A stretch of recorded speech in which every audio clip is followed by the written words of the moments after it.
This is Profit from the Inside with Joel Block. Insights to give your business the inside track. And now, here's your host, Joel Block. What does the most significant sports agent in the history of sports have to do with running a small business? What can we learn from somebody who's been so substantially successful? Leigh Steinberg, welcome to the show. How are you?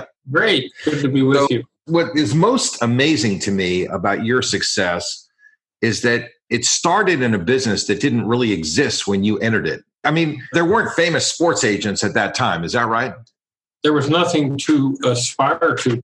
I was just graduating from law school, but I had been a dorm counselor in an undergraduate dorm, and they moved the freshman football team into the dorm, and one of them ended up Steve Bartkowski, a quarterback, being the very first player picked in the 1975 draft, which was then in January.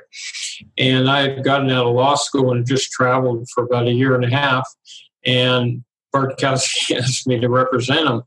So there I was, brimming with legal experience, never having practiced. I was going to take another job. And I had the first pick in the draft, and we got the largest rookie contract in NFL history. And it was a revelation to arrive in Atlanta, where they had these Klieg lights flashing in the sky like at the airport, a huge crowd pressed against the police line. And the first thing we heard was, "We interrupt the Johnny Carson show to bring you a special news bulletin." And it was the first time I'd seen the veneration and idol worship that athletes were held in communities across the country. I'd gone to school at Berkeley where things were laid back and kind of wild at that time. Yes. Well, I was a student body president when Ronald Reagan was governor. So I learned everything I needed to learn about negotiation from the confrontations with Governor, then President Reagan. Was the sports management industry, was it kind of based on the celebrity management model, like the way that actors and actresses, is that kind of what you used? Or how did you kind of figure out, how to move forward with your guys? So I realized very early that if I went to talk to a mass of athletes, that I might have very average results. So the key was profiling an athlete. Once I saw what happened in Atlanta, I knew that athletes could be role models and they could trigger imitative behavior. So my dad raised me with two core values. One was treasure relationships, especially family. And the second was to try to make a real positive impact in the world. And I saw I could do it through athletes. And I could do it by having them retrace their roots and go back to the high school community, set up a scholarship fund, or work with the Boys and Girls Club or church, go to the collegiate level, where after all the alums primarily relate to the school through the football or basketball program. And so by staying close to that, you set the groundwork for second career because there are mentors there for the young players.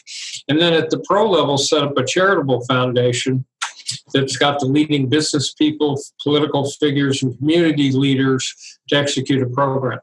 So I was only looking for players who would fit that profile, who were a little more ambitious and had aspirations to a second career. So the first thing was learning how to profile, because if I was talking to someone in that group with parents that shared the same values, I might be very, very effective. But if I was outside of that group, not so much. But I figured out quickly that certain positions in sport have higher name recognition.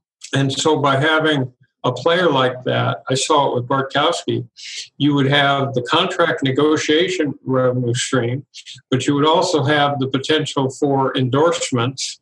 The players played longer, and the most casual fan in the stands knows who the quarterback is, or knows who the fellow that hits home runs is, or the best pitcher, where they might have a marginal knowledge of who plays offensive guard. So it became clear to me, since I started that way, that signing quarterbacks and then in baseball signing players that either are great hitters or dominant pitchers. And in basketball, then it was the center position that was very dominant. Now it's the guard.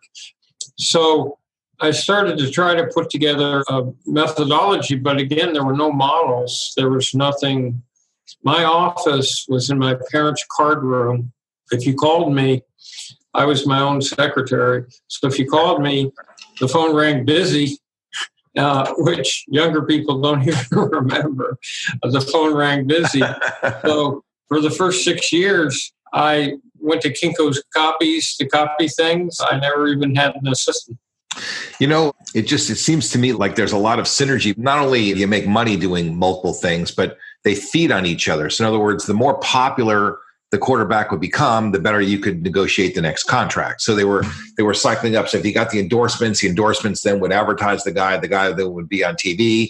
And he would also be a much better role model.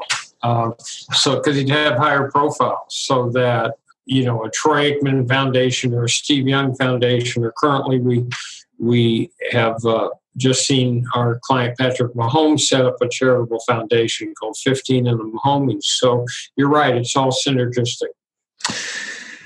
A lot of these guys grew up in tough environments still. So did you have to spend a lot of time kind of helping them to be better human beings?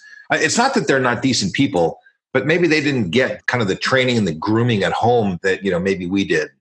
Well, again, we don't get many of those clients because the way the process works is if someone's a college junior or senior and they're contemplating in a team sport coming out, then they'll probably have their parents be the screeners.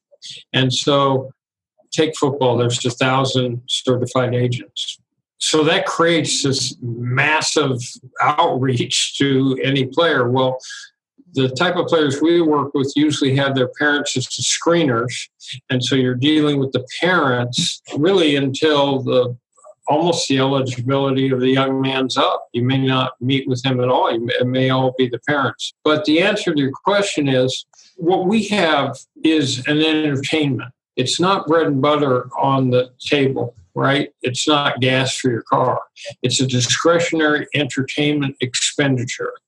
So if we force feed fans an unremitting diet of athletic misbehavior and contract hassles, all we're doing is hurting the brand and pushing them away. So I will sit the first time with a young athlete and I'll say, look, you're playing in a public entertainment. And if you don't want to graciously sign autographs, if you don't understand the concept of a designated driver, if you don't understand that you can't put your hands on anyone in anger, especially a woman, if that all bothers you, go play on a sandlot. No one will pay you. So yes, you have to sit and talk about the concept of public behavior because all of the athletes are living under a microscope. It seems like those issues have become bigger and bigger. It seems like these athletes have so much to learn. In the NFL, I know that they have programs to try to teach the younger athletes to be better. I know they've tried to create mentorship programs. And I know this because I've been contacted by people to ask me to help be in a mentorship relationship on a financial basis or some other basis. But what I've heard is that a lot of the younger guys don't want to be mentored by the older guys. They just don't look up to them in the right way, which is sort of a funny concept. Let's bifurcate those two issues. On financial planning, financial planners go directly to the campus to recruit draft picks. So if someone has their parents involved in the process, just like in agentry, they tend to get high quality representation.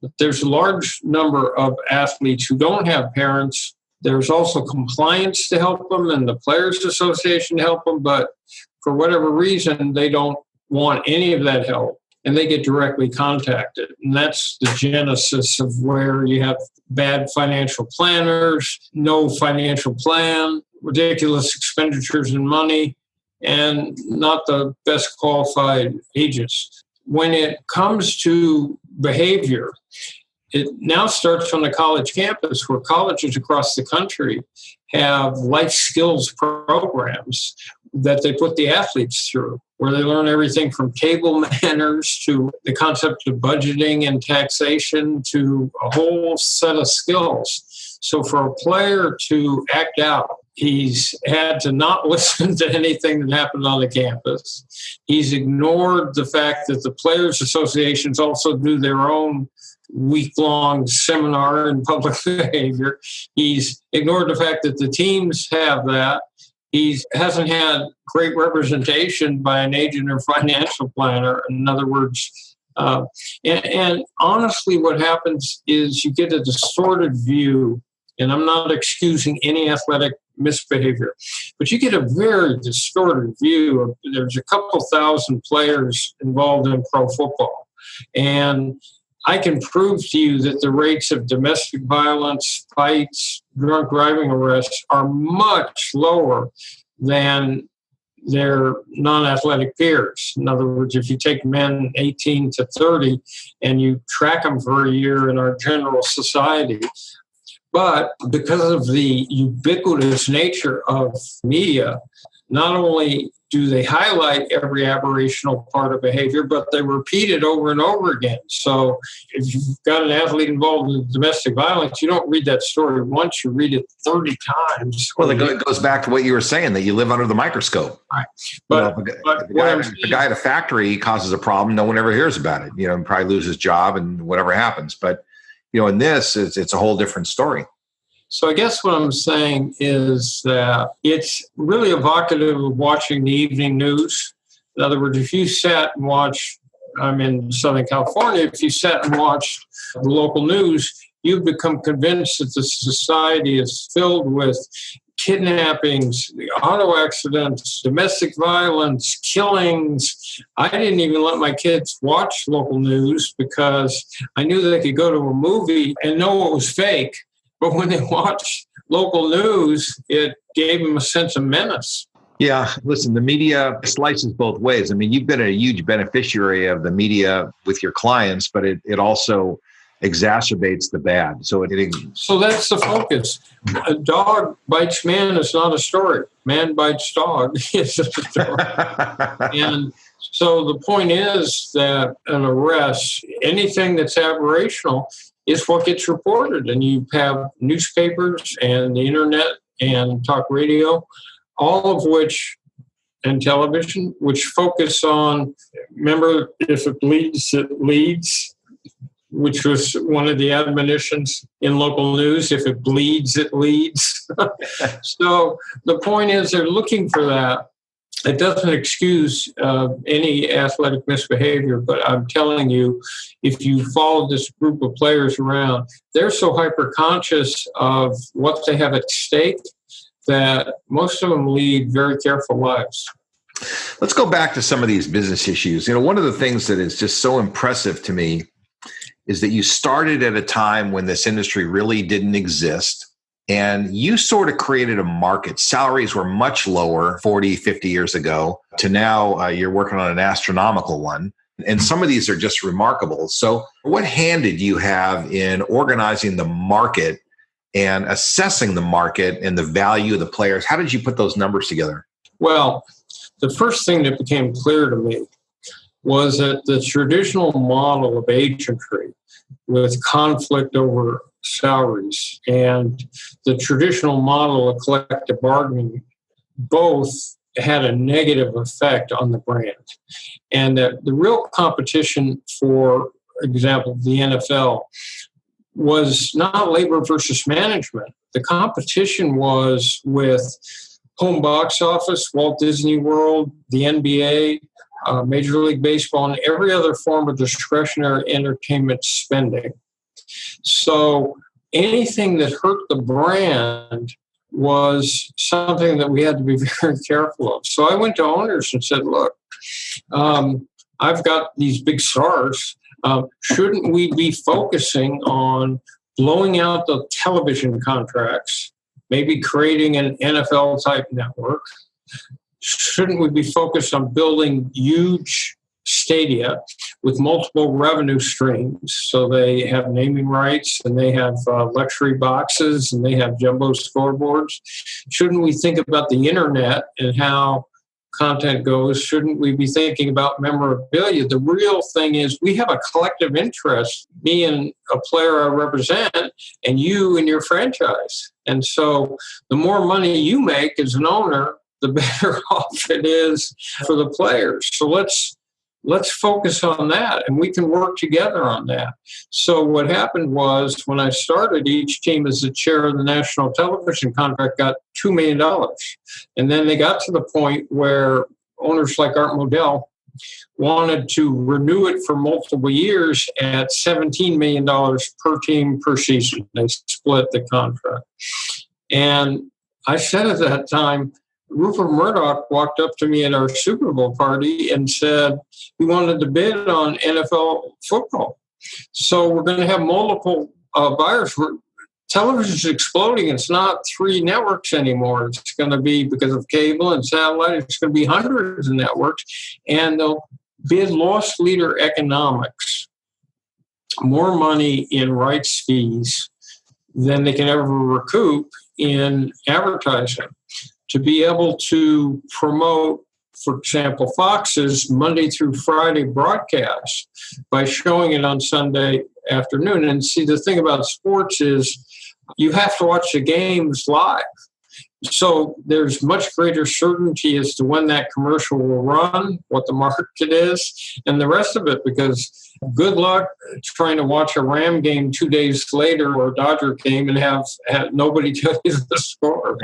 No. So anyway, the focus was revenue. How can we drive revenue? So wait, so you weren't so focused on the player at first. You were focused on the industry, and then the players, not the team players, but the owners, the main players in the industry being the owners in their stadiums. Right. So that was your biggest concern, is growing the bigger pie. In sport, because the rules were so restrictive at that time.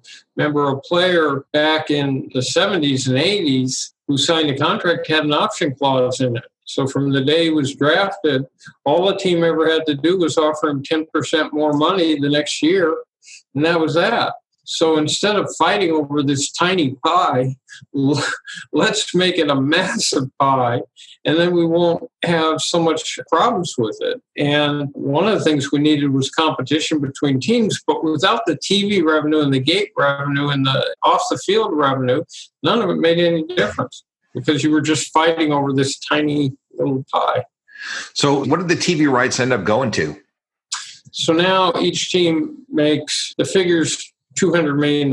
It's got a few other things in it, but basically, if you think of $2 million to $200 million, it's a mite. And I knew that would blow out franchise values.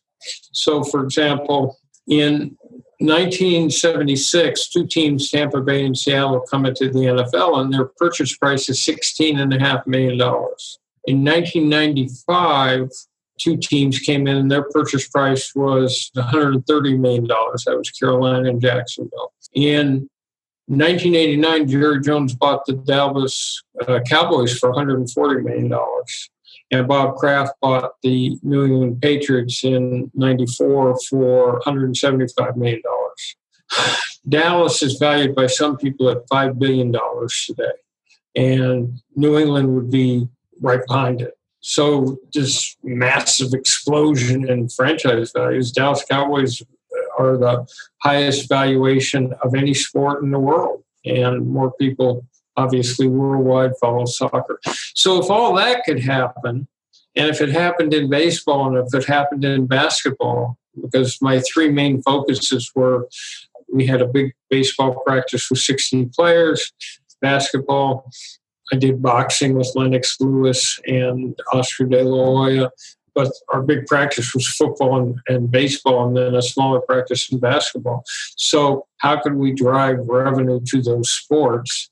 And how could we not have ugly public negotiations? You see, if an agent's criticizing an owner with the thought that it'll put public pressure on him, at $100,000, most fans think the figures are really high. So you're not going to get great public sympathy in a contract negotiation. And the worse someone would make that owner look, the more stubborn he might become. In other words, Jerry Jones is not going to start riding the bus to work and have a pack a bag lunch because a player's not signed. So, but it's the player's whole life. Listen, I think the concept of the bigger pie is pretty awesome. So, and the same thing happened then in baseball in the 90s. The same thing happened in basketball, with the sale of the Clippers. I mean, that was pretty staggering, that franchise sale. So what's next for you? Like, do you see any other sports or any other activities? We'll talk more in a few minutes about some of the other things you're doing. But, is there anything else you want to expand the pie on? Well, technology just keeps moving and moving. We keep a close eye on sports technology. So there's more ways to exploit team sports. We've seen the growth of fantasy sports. So 40 million people are playing fantasy football. We're now seeing gambling, which is going to come as a revenue source with the New Jersey decision and the court rulings that a franchise can be interested in and can be involved in betting. There's still a problem with an athlete potentially getting into gambling problems, and therefore the thing that keeps the sport alive is the fact that you believe it's played on an even playing field. Same rules, everyone trying as hard as they can.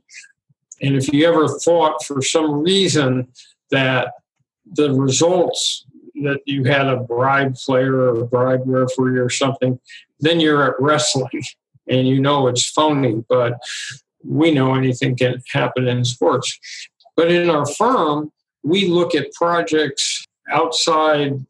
Concussion would be one. So I've been very concerned with concussion. I've held 14 conferences over the years. And there's a new concussion helmet that's got to have coiling compression to attenuate or dissipate the energy field. There's nutraceuticals and pharmaceuticals that come from that.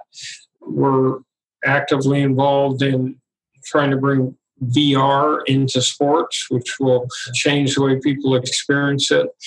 That you're going to be able to put on a VR helmet and look out. And if you want to be a football quarterback, you'll see defensive linemen rushing towards you. You'll see the defensive backs, and you can hold the football and throw it. And based on how you throw it, you might throw an interception and the fans will boo.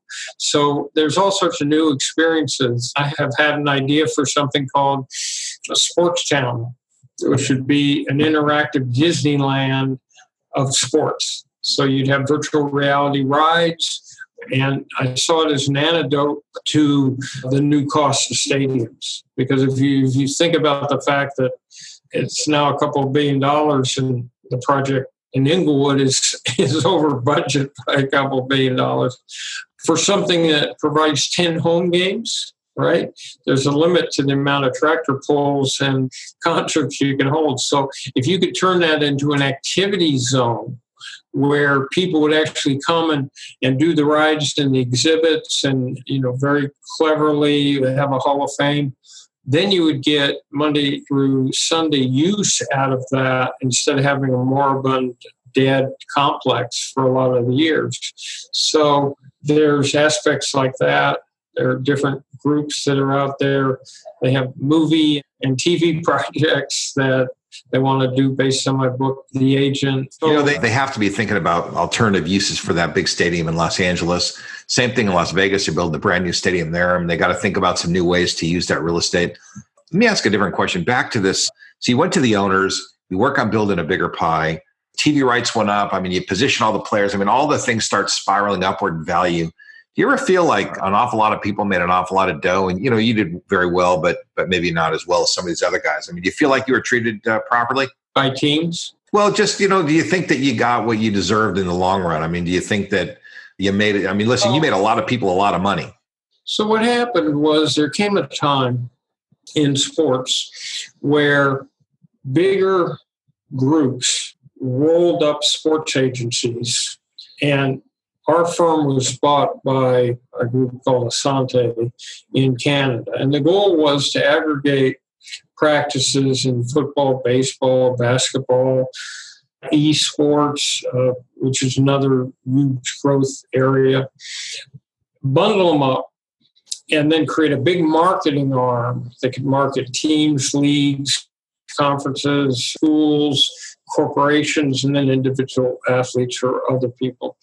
And then work on these special projects. So if a agency could own an evergreen television show that was picked up by the network and own it in equity. So the real goal was that. And so you had groups like Lagadier, Octagon, CAA, all of which bought a bunch of agencies. Well, we sold our agency, so control of it. And we sold that athlete direct company that put athletes on the first time. So no, I can't complain about compensation. The question though, how did those agencies end up doing? Because in a certain way, that's kind of a personal services business. I mean, there may be some contracts that have residuals, royalties, or whatever that are paying out, but the real juice was your relationship with the owners, your relationship with the players, the brand equity that was in your name. Because the same thing happened with accounting firms. These giant firms try to roll up all these accounting firms. And, the truth is that an accountant worked with a client one-on-one. How did that turn out for them? Well, so with Asante, I bought, with their money, I bought another football agency, a hockey agency, a basketball agency. At a certain point, our buyers lost interest, and one of my good longtime partner, Jeff Morad, went over and ran baseball teams, and I got out and have reestablished a firm here. Each of the firms operates individually, so you still have the same relationship with your clients. The question is, how's the roll-up done? Because the real prize here was being able to one-stop shopping. So go to Microsoft and have an ad with 5 different players in it. It was bundling. It was bundling content plays. It was bundling a new website populated by your own athletes that monetizes. It was things like that. The jury's still out on how this will work over time. But they bought the majority of the people that represent athletes are doing it in small groupings or smaller businesses. And then you have the multinational companies that are pretty dominant. Yeah. Well, I can see how certain aspects of this business are better run by a larger company, but there are certain aspects of this business that have to be done, mano a mano. I mean, they have to be done face to face and hand to hand combat. And it's just the way that business gets done. And there's certain things the internet's just not going to change. And, we talk about the inside track on this show, the inside insights. And, part of it is that the inside track here really is that the relationship is really the heart of the whole deal, right? So the biggest skill that is constantly underestimated, but the biggest skill that you need in representation, and I think you need in life, is the ability to listen. Because if you can get another human being to peel back the layers of the onion and create enough trust that they'll reveal what their deepest anxieties and fears are and their greatest hopes and dreams, so that you can plug into what really will fulfill them. In athletic representation, it's critical. So you can't treat people generically. They're all going to have a different individual set of values. So short-term economic gain, long-term economic security, family considerations, geographical considerations, spiritual, high profile, endorsements. You've really got to know that. So you're so right. It's such a personal business, and I have to be in touch at a deep level with what actually are the aspirations of athletes. But that ability to listen will take your ability to put yourself into another person's heart and mind and see the world the way they see it. Not always thinking of your own goals, but understanding your goals, but then also understanding the person on the other side. You can gracefully navigate your way through life. I always think about what you're describing as the other side of the river. Everybody's got another side of the river where they want to get to. And you really have to understand what the world looks like to them in the future, for them, where they want to be. And I think that's a lesson for all salespeople. I mean, for really all service people, anybody who's in service to anybody else, understanding what somebody's goals and objectives are, and then helping lay down the stepping stones that help them get them there. I mean, you did that by negotiating contracts, by negotiating endorsements, and those are the stepping stones, and you were paid in a reasonable way for that. So I wrote a book called Winning with Integrity some years back, with the 12 steps of how to negotiate. But the first step, whether you're recruiting a potential client or selling or negotiating or problem solving, the first key again is to look at the world from the other person's perspective and really understand what's important to them. So much communication goes on, Joel, that is on the surface, and it inhibits the ability to actually understand where someone else is coming from. But if you could create enough trust so that someone would be open, then you can craft win-win scenarios where both parties walk away happy. And if I had done deals in sports that humiliated owners and had walked out and bragged about it, you have to do repetitive business in an industry. So you're going to see the same person over and over again. So you have to understand that if someone's neck is exposed and you take advantage and put your foot on it, the only thing I can tell you with extreme certainty is that there will come a time with that same person where your neck will be exposed. And absolutely. Let me tell you, I've been there, and it works exactly that way. That's for sure. I fully agree with you. So let me ask a couple other questions. Women's soccer, there's a lot of talk about that women aren't being paid fairly. Well, what's your opinion about that first? And I want to maybe go into a little more. So in 1994, I represented the men's team in the World Cup and negotiated for them with the federation. If you go by, there's a tautology here. The more soccer that would be on TV, the more women's soccer that would be on TV, the more popular it would get. But the argument against putting it on TV is it's not popular enough, right? Women's sports are not as popular as men's sports.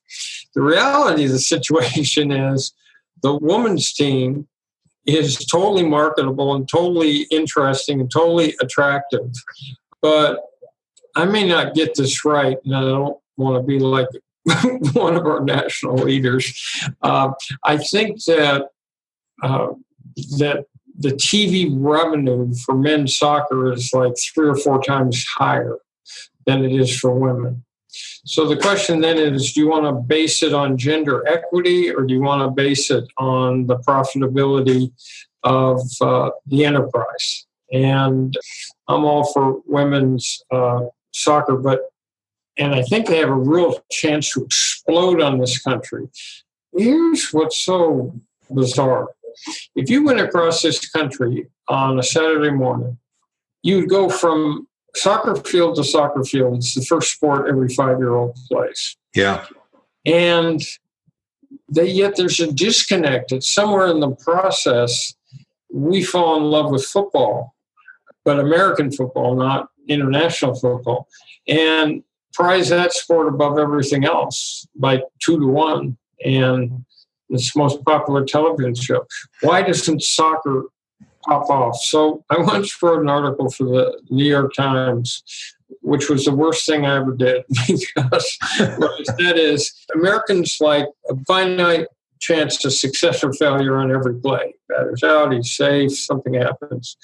And they also like a lot of scoring. So our sports are segmented, into 8-minute segments or 12-minute segments, right? And then you go to the bathroom. Well, soccer has continuous play without a lot of scoring and not direct allowable contact. So it'll be interesting to see. Basically, I'm in favor of equal pay for equal work, obviously.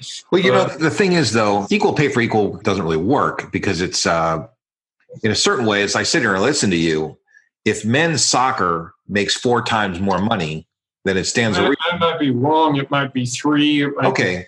Doesn't matter. 2, 3, 4, whatever the number is. If they generate more revenue, then it would be reasonable that the percentages are the same, but that means that the payouts would be different. And so what women's soccer has to do is they got to make a bigger pie. And maybe that's your next pie, by the way.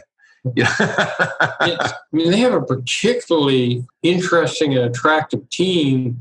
And the thing about soccer is it's also plays in American pride, right? Because we're dealing with other countries. So other than the Olympics, we don't have a whole lot of that. So I prefer men's sports. It's rougher, just the men are stronger.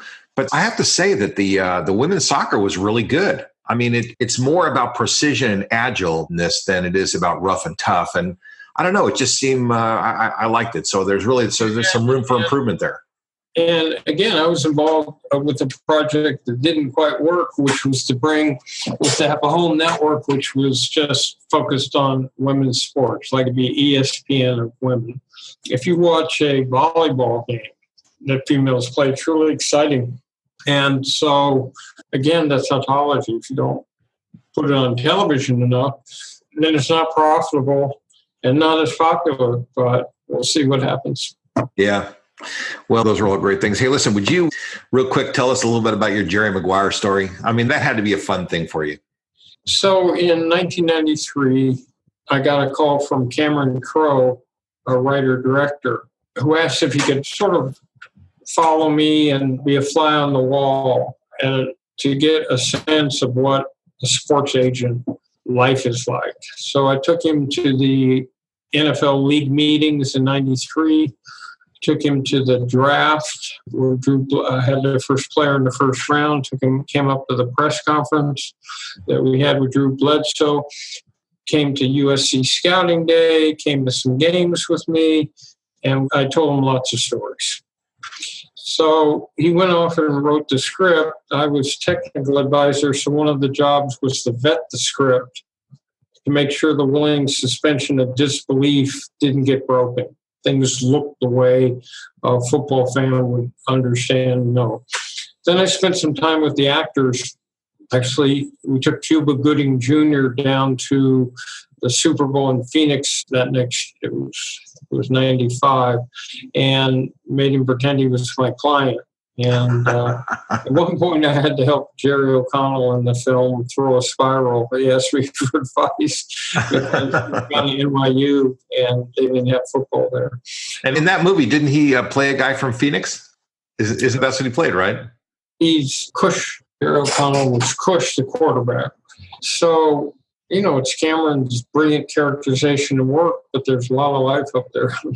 Well, listen, especially you talk about the parents and the supervision. I mean, there were a lot of parents in that movie. I mean, it was a great movie. And what was great about it is that it exposed the country to this great industry that you had so much to do with pioneering. I think it humanized the concept of agentry, which previously had been stereotyped as sleazy guys with pinky rings, with cigars, talking real fast.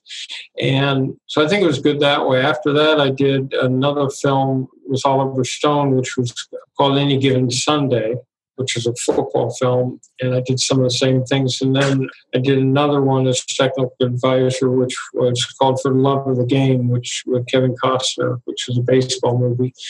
And we'll have more in the future. Hey, well, that sounds awesome. So listen, you working on anything else exciting? Want to share anything else?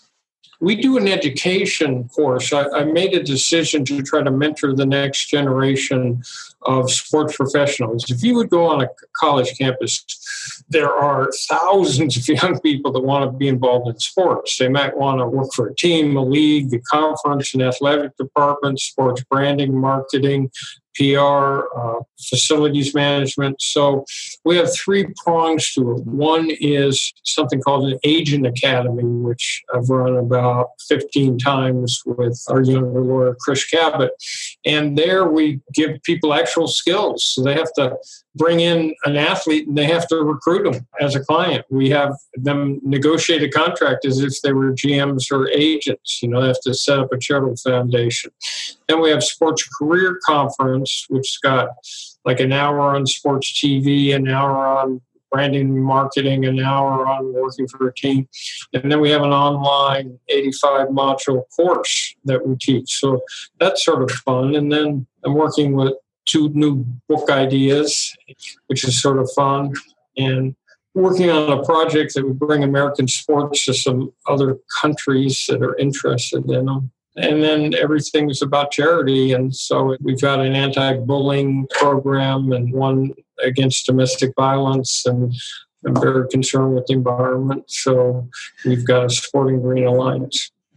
Hey, what do you think? You think sports is still spiraling up, or you think it's going to neutralize or maybe head down? Do you think salaries are going to go down? What's your prediction? As long as it's a lost leader, then obviously TV, the hot levels are down in general. So you have less people watching TV, and then you have a fractionalized audience. But in an interesting sense, that works in big sports' favor because it's... Is it because they need you more? Right. So no, I think it continues to spiral as long as owning a television network, the bottom line of that is a good investment and a good value. I mean, a sport like football, we've never had a sport before that was the most popular by 2-1, but also was the most popular television show because there are weeks where 5 of the top 10 Nielsen-rated nighttime Monday through Friday shows are NFL football, and like 70 of the top 100, and it consistently outdraws other forms of entertainment. What about with all these young people? Their tastes are changing. They don't like baseball as much. They don't like country clubs. They don't like golf. I mean, do you think that affects things? What do you see there? Look, it's sort of going to depend on what you define as sports, right? I wrote an article for Forbes on eSports, and I was sitting watching a fellow named Ninja, who on a Tuesday afternoon had like 130,000 people watching him play a video game. They weren't playing the video game, they were watching him play the video game. So it moves in different directions at times, like action sports. More people may be skating than are playing baseball, but it's still sport, and there's inherent love for it. And there'll be shifts. In my lifetime and yours, we watched baseball pass from the national pastime to football being more popular and basketball being really hot. But at the same time, baseball's quintupled their gross receipts since the 1994 strikes. They've gotten very clever.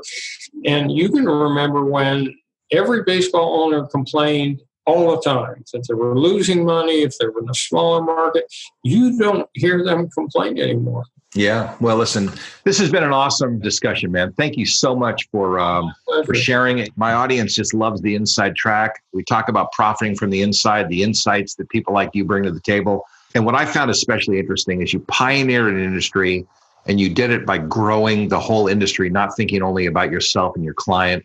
You really made a bigger pie, and that has made just an enormous difference for not just yourself and your industry, but it has affected the whole country. And I think if people understand this message better, it will help them build bigger and better businesses so they can take care of their families. And listen, it sounds to me like all the things we're talking about here toward the end, the demographic changes and TV and all these other things, there's probably a lot of new projects on the horizon for you. Yes, sir. All right, Leigh, listen, man, thank you so much for your generosity and being with us. My pleasure. You've been listening to Profit from the Inside with Joel Block. For more insights and to learn more, visit joelblock.com. How about a shout out and a giant thanks to my podcast producer, David Wolf, and his team at Podcast and Radio Networks. Profit from the Inside simply wouldn't be what it is without David and his team. For more information or to learn how you can launch and produce your own podcast, reach out to podcastandradio.com.